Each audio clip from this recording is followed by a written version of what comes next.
Abby ja Britney ovat eläneet vuosia julkisuudessa kahtena naisena, jotka jakavat saman kehon ja navigoivat elämässään voimalla älyllä ja itsenäisesti.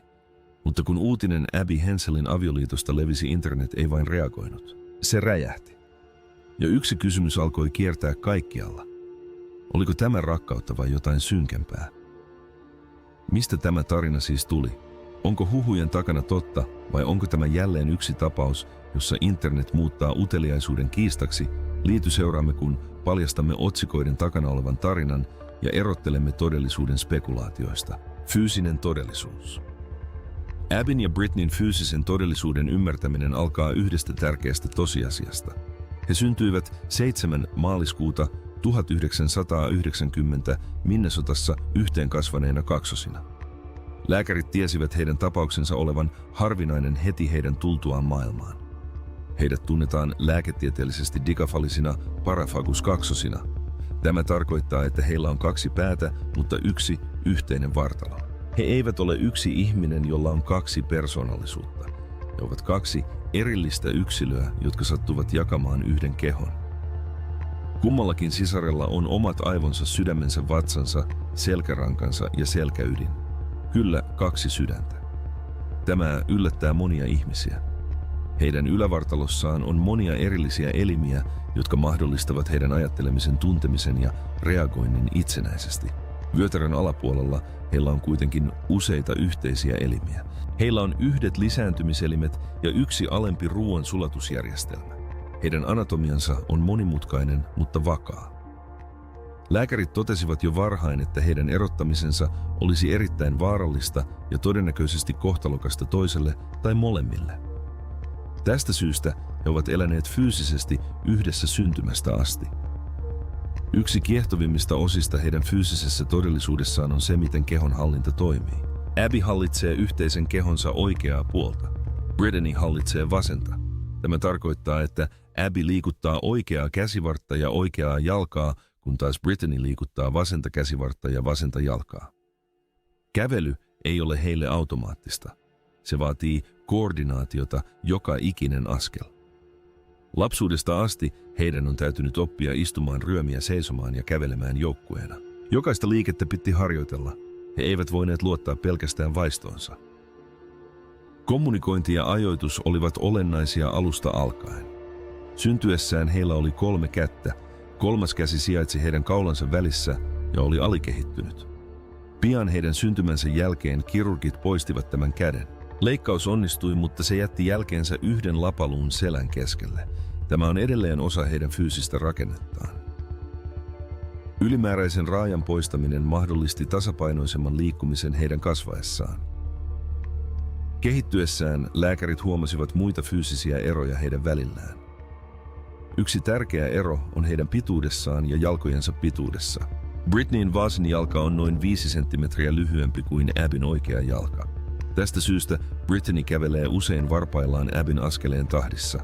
Ajan myötä tämä on johtanut siihen, että Britneyn vasen pohjalihas kehittyi ja kasvoi hieman. Tämä säätö auttaa heitä ylläpitämään tasapainoa kävellessä. Britney tekee sen nyt luonnostaan, mutta se vaati harjoittelua nuorempana. Heillä molemmilla on myös oma selkärankansa. Heidän selkärangansa eivät kuitenkaan kasvaneet samaan tahtiin. Britneyn selkäranka lakkasi kasvamasta aikaisemmin kuin Abbyn. Epätasapainon ja tulevien komplikaatioiden estämiseksi lääkärit tekivät vaikean päätöksen pysäyttää Abbyn selkärangan kasvu lääketieteellisellä toimenpiteellä. Tämä varmisti, että heidän ylävartalonsa pysyisivät suorassa ja vakaana. Myöhemmin 12-vuotiaana molemmille sisarille tehtiin leikkaus skolioosin selkärangan sivuttaiskäyrän korjaamiseksi. Ilman tätä toimenpidettä heidän kykynsä hengittää oikein ja ylläpitää ryhtiä olisi voinut heikentyä. Leikkaus auttoi suojelemaan heidän pitkäaikaista terveyttään. Toinen tärkeä osa heidän fyysistä kokemustaan liittyy tuntoaistiin. Kumpikin sisko tuntee kosketuksen lämpötilan ja kivun vain omalla puolellaan kehoa. Abby tuntee aistimukset oikealla puolella ja Britney vasemmalla. Tuntoelimet ovat päällekkäin vain pienellä alueella lähellä heidän vartalonsa keskiosaa. Tämä tarkoittaa, että toinen sisko voi tuntea olonsa kylmäksi, kun taas toinen tuntee olonsa lämpimäksi. Toisella voi olla vatsakipua, kun taas toinen voi olla täysin kunnossa. Heidän hermostonsa toimivat erikseen, vaikka heidän kehonsa ovat yhteydessä toisiinsa. Tämä voi vaikeuttaa sairauksien tai epämukavuuksien ilmenemistä, koska heidän kokemuksensa eivät aina ole yhteisiä. Näistä fyysisistä haasteista huolimatta heidän kehonsa toimivat koordinoidusti. He syövät, kirjoittavat, uivat ja jopa ajavat autoa yhdessä. Nämä päivittäiset teot ovat mahdollisia, koska he ovat koko elämänsä oppineet liikkumaan synkronoidusti. Heidän fyysinen todellisuutensa on harvinainen, mutta se on myös jotain, mitä he ymmärtävät syvästi, koska he elävät sitä joka päivä. Ja tämä ainutlaatuinen fyysinen yhteys on vasta alkua sille, mikä tekee heidän elämästään niin monimutkaista ja kiehtovaa. Rakkaus ja itsenäisyys. Rakkaus ja itsenäisyys ovat monimutkaisia aiheita kenelle tahansa. Mutta Abbyn ja Brittanin kohdalla niihin liittyy ylimääräisiä ulottuvuuksia, joita useimpien ihmisten ei tarvitse koskaan ajatella. Siksi yksi kysymys nousee esiin yhä uudelleen ja uudelleen, aina kun ihmiset puhuvat niistä. Jos toinen sisar haluaa parisuhteen, miten se toimii, kun heillä on yksi ruumis? Vuonna 2006 Abby ja Brittany puhuivat Discovery-dokumenttihaastattelussa siitä, mitä he toivoivat tulevaisuudelta. He sanoivat haluavansa monia samoja asioita, joista muutkin teini-ikäiset unelmoivat, kuten seurustelua, naimisiin menoa ja lasten saamista jonain päivänä. He puhuivat siitä suoraan, ikään kuin se olisi normaali toive, koska heille se oli. He eivät tehneet lausuntoa tai yrittäneet järkyttää ketään. He yksinkertaisesti jakoivat tavoitteitaan kahtena nuorena naisena, jotka miettivät aikuisuutta. Heidän äitinsä Patty Hensel puhui myös näistä toiveista. Saman mediahuomion aikana hän ilmaisi uskovansa, että äitiys saattaisi olla heille mahdollinen. Tämä ajatus pääsi otsikoihin yksinkertaisesta syystä. Ihmiset usein hyppäävät ensin henkilökohtaisimpiin kysymyksiin sen sijaan, että keskittyisivät koulutukseensa, ystävyyssuhteisiinsa tai uraansa. Monet tuntemattomat ihmiset keskittyvät siihen, miltä heidän romanttinen elämänsä voisi näyttää. Tämä julkinen reaktio on seurannut heitä vuosia. Suuri osa julkisesta pakkomielteestä johtuu siitä, miten ihmiset sekoittavat jaetun kehon jaetun elämän. Abby ja Brittany jakavat yhden kehon, mutta heillä ei ole samaa mieltä. Heillä on kaksi erillistä ajatusta, kaksi erillistä tunnetta ja kaksi erillistä persoonallisuutta. He voivat olla asioista samaa mieltä ja eri mieltä. Kuten kaikilla sisaruksilla, heillä on erilaiset maut, mielialat ja mielipiteet. Ero on siinä, että he eivät voi kävellä pois toistensa luota, jos he ovat eri mieltä. Joten heidän on täytynyt oppia kommunikointitaitoja tasolla, jota useimmat ihmiset eivät koskaan harjoittele. Toinen tärkeä asia, jonka monet ihmiset unohtavat, on heidän laillinen identiteettinsä. Abbylla ja Brittanylla on kaksi syntymätodistusta, koska heidät tunnustetaan kahdeksi ihmiseksi. Heillä on myös kummallakin oma ajokorttinsa. Sillä on merkitystä, koska se osoittaa, miten maailma heidät virallisesti ymmärtää. Kaksi yksilöä, joilla on yksi fyysinen hahmo. Lain mukaan heitä ei kohdella yhtenä henkilönä, mutta oikeudellinen identiteetti ei automaattisesti vastaa ihmisten esittämiin emotionaalisiin ja parisuhdekysymyksiin. Tässä kohtaa tulee esiin filosofinen dilemma. Jos Abby menee naimisiin, onko Brittany naimisissa? Useimpien ihmisten mielissä avioliittoon kuuluu kodin jakaminen, arjen ja fyysisen tilan jakaminen. Abby ja Brittany jakavat jo arjen ja fyysisen tilan kaikesta huolimatta. Ulkopuoliset siis joskus olettavat, että jos Abbylla on aviomies, Brittannyn on oltava osa avioliittoa. Mutta avioliitto ei ole vain fyysistä läheisyyttä. Se on laillinen ja emotionaalinen side tiettyjen ihmisten välillä. Jos Abby päättää mennä naimisiin, tuo valinta kuuluu Abbylle. Brittany ei lakkaa olemasta oma itsensä vain siksi, että hän on läsnä. Silti Brittannyn läsnäolo ei ole mikään pieni yksityiskohta. Hän on läsnä joka hetki, myös hetkinä, jotka normaalisti olisivat pariskunnalle yksityisiä. Siksi suostumuksesta tulee yksi tämän keskustelun tärkeimmistä osista. Suostumus ei koske vain intiimejä tilanteita. Se koskee myös mukavuutta, rajoja ja sopimista arkielämässä. Yhteisessä kehosuhteessa suostumuksen on oltava jatkuvaa, selkeää ja kunnioitettua, koska toista sisarta ei pitäisi pakottaa kokemuksiin, joita hän ei halua. Tämä tarkoittaa myös sitä, että suhde vaatii vahvaa luottamusta ja huolellista kommunikaatiota kaikkien osapuolten välillä. Henkilön, joka seurustelee tai menee naimisiin yhden kaksosen kanssa, on kunnioitettava molempia kaksosia täysivaltaisina ihmisinä, joilla on yhtäläinen arvokkuus. Yhtäläinen ääni ja yhtäläinen oikeus sanoa kyllä tai ei heihin vaikuttaviin tilanteisiin. Ja seuraavaksi suurin kysymys on, miten internet muutti nämä yksityiset inhimilliset ongelmat tauottomaksi huhuksi ja keskusteluksi. Kuka on Josh Bowling? Kun ihmiset alkoivat kysellä Abin avioliitosta yhdestä nimestä, tuli nopeasti osa julkista keskustelua. Josh Bowling. Vaikka suuri osa netin huomiosta keskittyi suhteen ainutlaatuisuuteen, on tärkeää ymmärtää, kuka hän on ihmisenä ja miltä hänen taustansa näyttää vahvistettujen tietojen perusteella. Josh Bowling syntyi Tennesseeissä. Myöhemmin hän liittyi Yhdysvaltain armeijaan, jossa hän palveli taistelulääkintämiehenä. Hän oli osa ensimmäistä ratsuväkidivisioonaa ja suoritti komennuksia sekä Irakissa että Afganistanissa. Taistelulääkintämiehenä hänen roolinsa oli vakava ja vaativa. Hän vastasi haavoittuneiden sotilaiden hoidosta aktiivisilla sota-alueilla. Tämä työ vaati lääketieteellistä tietämystä, nopeaa ajattelukykyä ja emotionaalista vahvuutta. Taistelulääkintämiehet käsittelevät usein suoraan vammoja, traumoja ja hengenvaarallisia tilanteita taistelukentällä. Se on tehtävä, johon liittyy sekä fyysistä vaaraa että psykologista painoarvoa. Suoritettuaan asepalveluksensa Josh siirtyi siviilielämään. Sen sijaan, että hän olisi jättänyt terveydenhuollon taakseen, hän jatkoi työskentelyä lääketieteen alalla. Raporttien mukaan hän aloitti terveydenhuollon tehtäviä, jotka tukivat veteraaneja. Hän työskenteli myös saattohoidossa. Saattohoitotyö keskittyy tarjoamaan lohtua ja tukea ihmisille, jotka ovat lähellä elämän loppua. Tämän tyyppinen työ vaatii kärsivällisyyttä, myötätuntoa ja kykyä käsitellä emotionaalisia tilanteita rauhallisesti. Veteraanien, erityisesti vakavasti sairaiden tai ikääntyvien tukeminen yhdisti hänen sotilaskokemuksensa terveydenhuoltotaustaansa. Ennen Abin kanssa naimisiin menoa Josh oli ollut kerran naimisissa. Hän oli aiemmin naimisissa naisen kanssa nimeltä Annika Bowling. He menivät naimisiin vuonna 2010. Avioliittonsa aikana heille syntyi tytär nimeltä Isabella. Vuonna 2016 Isabellasta tuli tärkeä osa Joshin elämää. Joshin ja Annikahin avioliitto kuitenkin päättyi vuonna 2019 9 yhteisen vuoden jälkeen.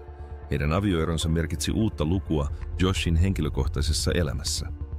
Lokakuussa 2023 hänen nimensä ilmestyi jälleen median otsikoihin hänen aiempaan suhteeseensa liittyvän oikeudellisen hakemuksen vuoksi.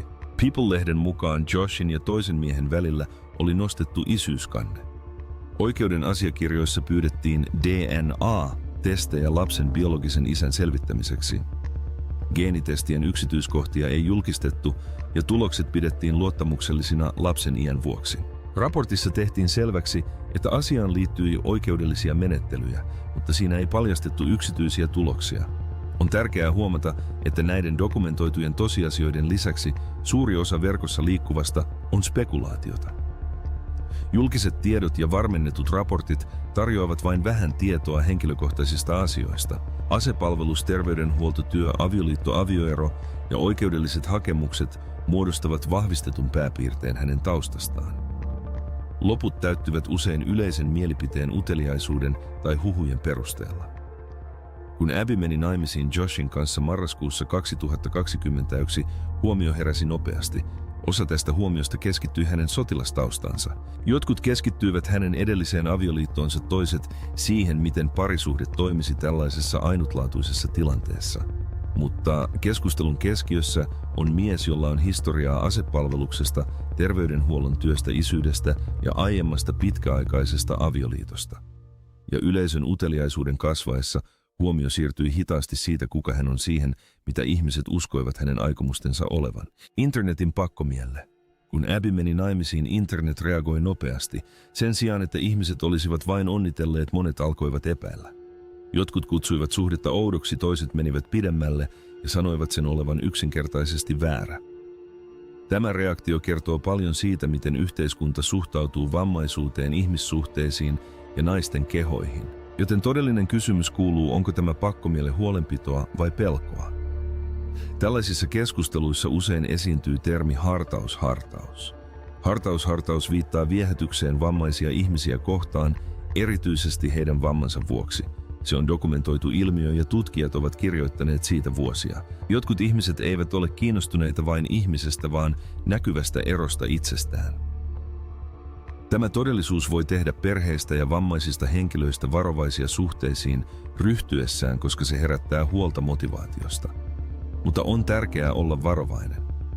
Se, että omistautumista on olemassa, ei tarkoita, että jokainen vammaisen henkilön kanssa tapahtuva suhde perustuu siihen. Vetovoima on monimutkaista.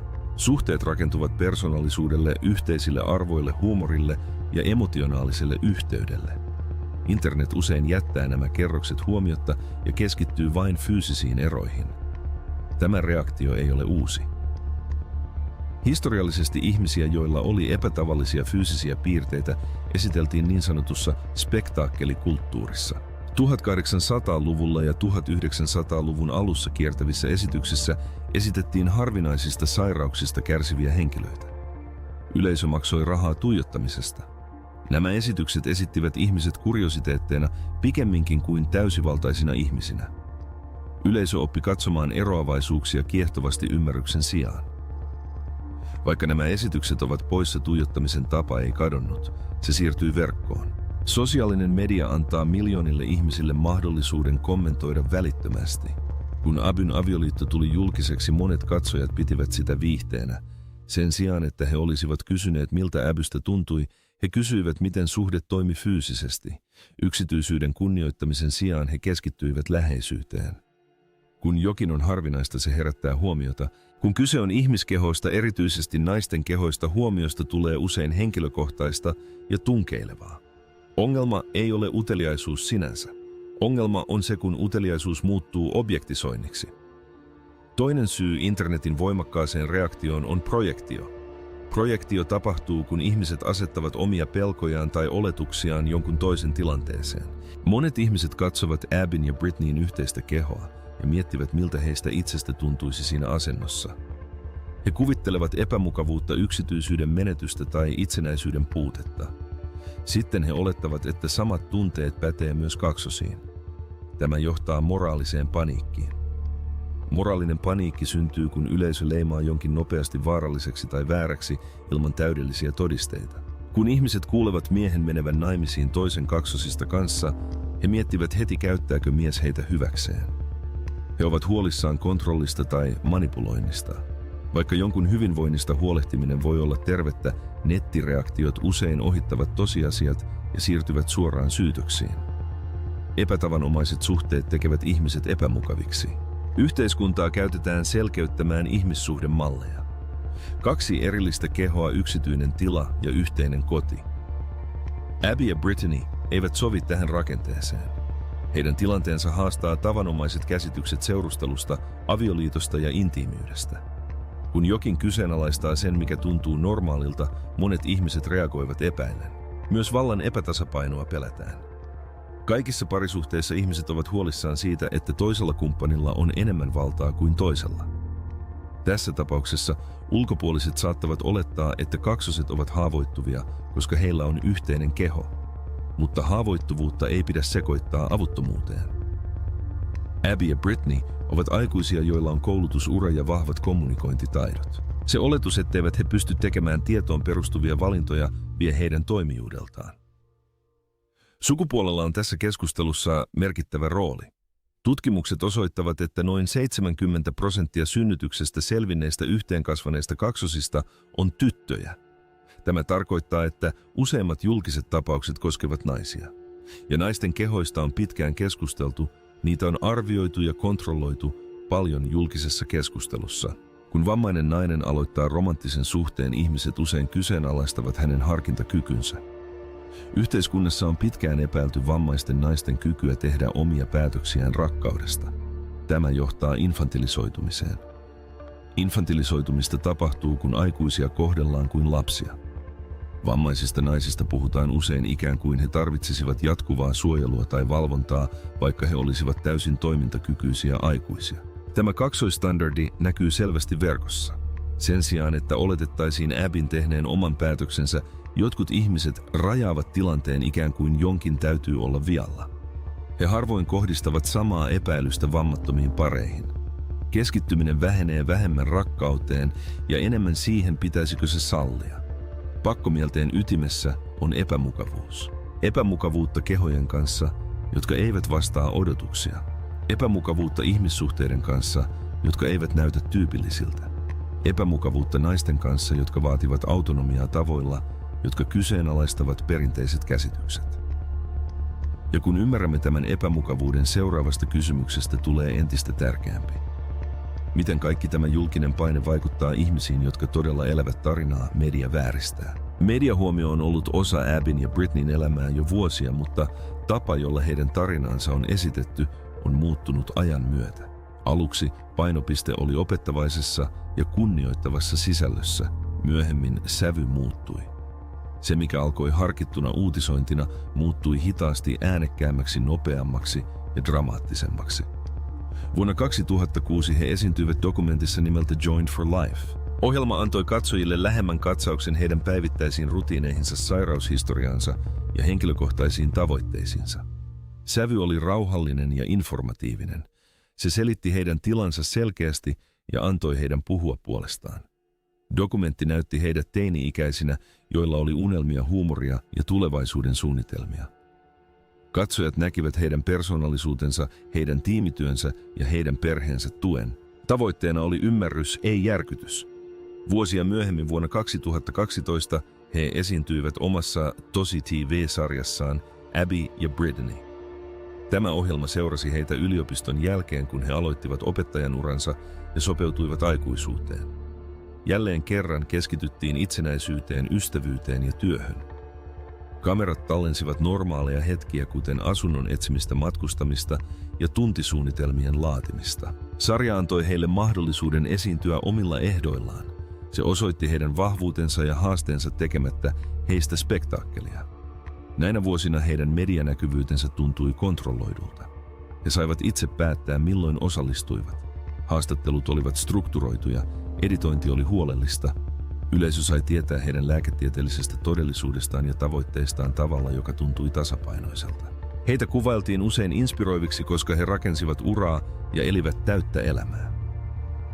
Kun tieto Abbyn avioliitosta tuli julkisuuteen vuonna 2021, sävy kuitenkin muuttui nopeasti.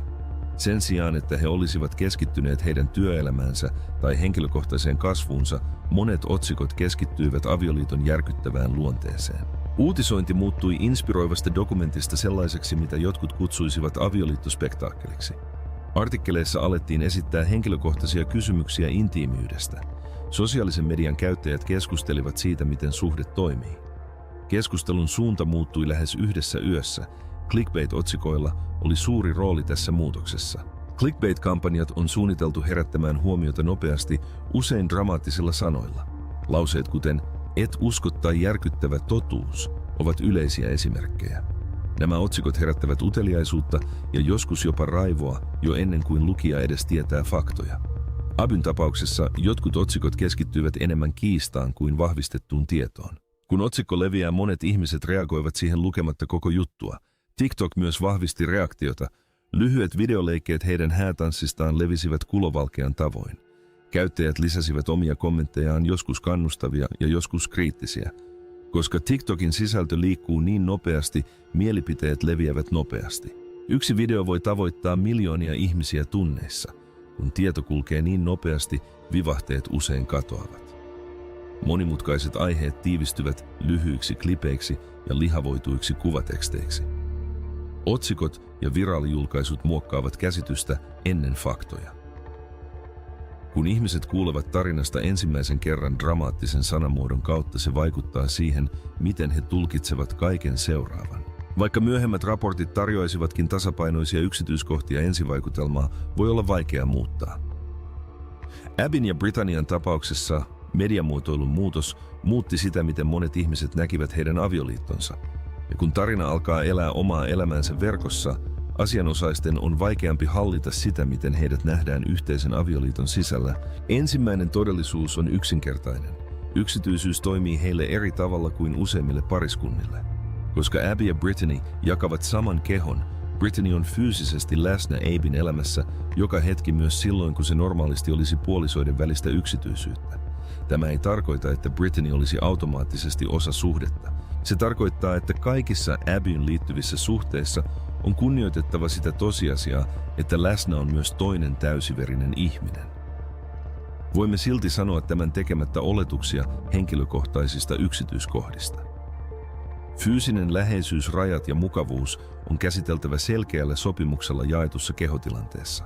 Kukaan ei voi teeskennellä, ettei toista ihmistä ole läsnä. Kunnioittava suhde siis vaatii tarkkaa huomiota siihen, mitä molemmat sisaret pitävät hyväksyttävänä ja mitä he haluavat välttää. Kyse ei ole uteliaisuudesta. Kyse on ihmisarvon perustavanlaatuisista rajoista ja perusrajoista. Abby ja Brittany ovat koko elämänsä kommunikoineet tavoilla, joita useimpien ihmisten ei tarvitse oppia. Koska he eivät voi erota toisistaan, heidän on käsiteltävä erimielisyyksiä reaaliajassa. Heidän on ratkaistava ongelmia nopeasti. Heidän on hallittava tunteitaan samalla kun he liikkuvat koulussa, töissä, asioilla ja sosiaalisissa tilanteissa. Tällainen jatkuva tiimityöskentely rakentaa vahvan tavan pitää yhteyttä toisiinsa, kuunnella ja löytää toimiva kompromissi. Avioliitossa samoista taidoista tulisi entistä tärkeämpiä.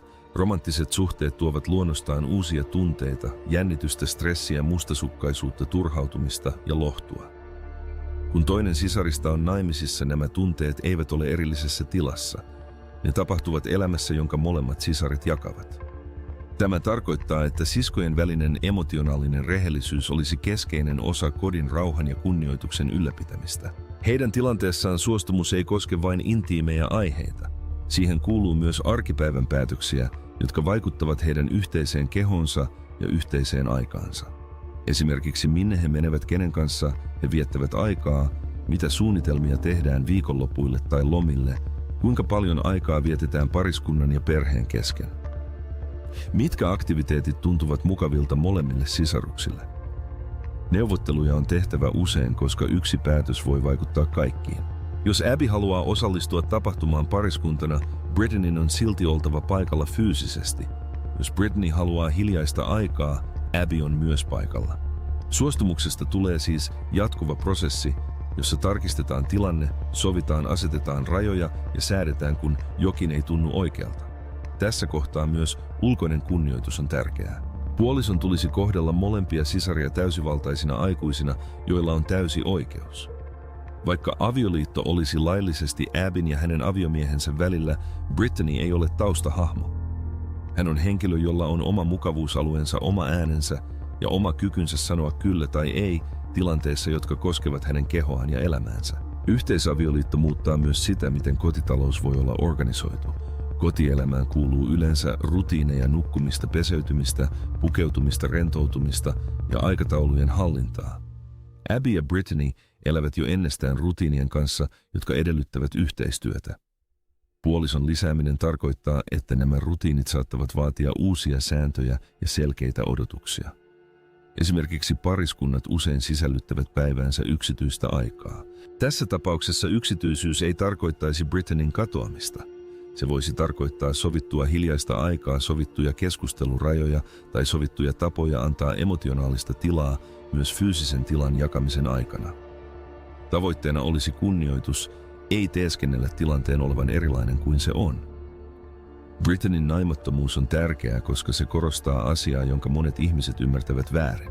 Abbyn parisuhdestatus ei poista Brittany'n yksilöllisyyttä. Brittany voi tukea Abbyä, välittää Abbyn onnellisuudesta ja silti pitää omat tunteensa siitä, mitä hän haluaa elämältä.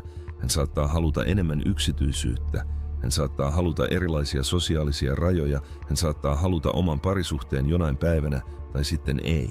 Joka tapauksessa hänen rooliaan ei määrittele Abbyn avioliitto. Terveessä tilanteessa Brittanyä ei kohdeltaisi kuin pysyvää kolmatta pyörää. Häntä kohdeltaisiin kuin tasavertainen henkilö yhteisessä kehossa, jossa hänen omat tarpeensa otetaan vakavasti. Ja seuraavaksi suuri kysymys on, miten he hallitsevat julkista huomiota, kun maailma yrittää jatkuvasti muuttaa nämä yksityiset rakenteet viihteeksi. Julkisuuden paluu. Suhteellisen hiljaisen jakson jälkeen Abbyn avioliitto herätti uudelleen julkisuutta vuosina 2023 ja 2024. Suuri osa siitä ei johtunut haastatteluista tai televisioesiintymisistä, vaan sosiaalisen median toiminnasta. Nykymaailmassa jo yksinkertainen profiilin päivitys voi käynnistää uudelleen globaalin keskustelun. Vuonna 2024 Josh Bowling päivitti sosiaalisen median tilejään ja ihmiset huomasivat sen nopeasti. Yksi huomiota herättävä yksityiskohta oli hänen profiilikuvansa. Siinä oli hääkuva, jossa Abby ja Brittany seisoivat hänen vieressään.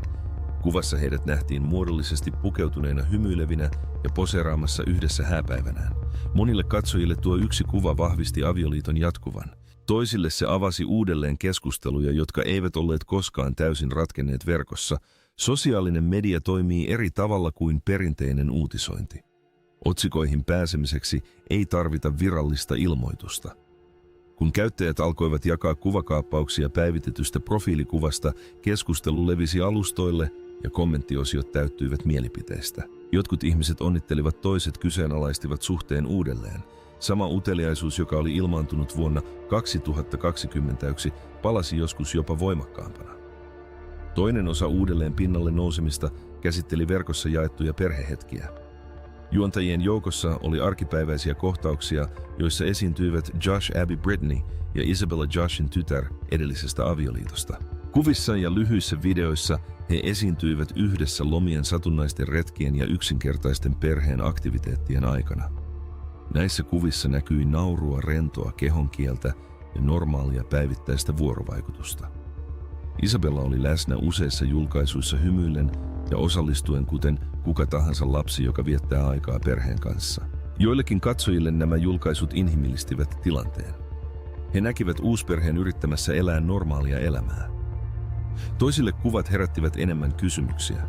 Rutiininomaisten perhekuvien sijaan he analysoivat jokaisen yksityiskohdan. Kuka seisoi missä, kuka näytti onnellisimmalta? Kuka julkaisi ensimmäisenä? Sosiaalinen media kannustaa tällaiseen tarkkaan lukemiseen. Kun julkisuuden henkilöt jakavat sisältöä, pienetkin eleet voidaan tulkita monella eri tavalla. Jos pidit tätä syvällistä sukellusta mielenkiintoisena, muista tykätä, tilata kanava ja katsoa seuraava video, josta löydät lisää kertomattomia tarinoita, joita et kuule missään.